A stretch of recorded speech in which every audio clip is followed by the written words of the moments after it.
தொடர்ந்து பணி நீக்க நடவடிக்கைகள்ல இருக்கிற கூகுள் நிறுவனம் இந்த வருஷமும் நிறைய பணியாளர்களை பணியிடை நீக்கம் செய்ய போறதா அறிவிப்பு வெளியாகிருக்கு. இதுல உலகத்தினுடைய முன்னணி தொழில்நுட்ப நிறுவனங்களான ட்விட்டர், மெட்டா, கூகுள் உட்பட பல நிறுவனங்கள்ல ஊழியர்களை கொத்து கொத்தா பணி நீக்கம் பண்ணாங்க. அந்த வகையில கூகுளும் கடந்த வருடம் 12,000 பேரை பணி நீக்கம் செஞ்சிருந்தாங்க.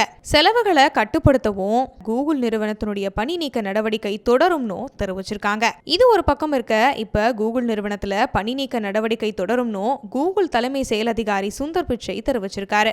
இத பத்தி அவர் கொடுத்த அறிக்கையில கடந்த ஆண்டோட அளவுல இந்த பணி நீக்கம் இருக்காதுன்னு, எல்லா குழுக்கள்லயும் பணி நீக்கம் இல்லாம சில ஊழியர்களுக்கு இது முன்னாடியே அறிவிக்கப்படும்னு, ஒரு சில பணிக்குழுக்கள் ஆண்டு முழுவதும் அவங்க செய்யற வேலையோட அவசியம் பத்தி ஆராயப்படும்னு சொல்லியிருக்காங்க.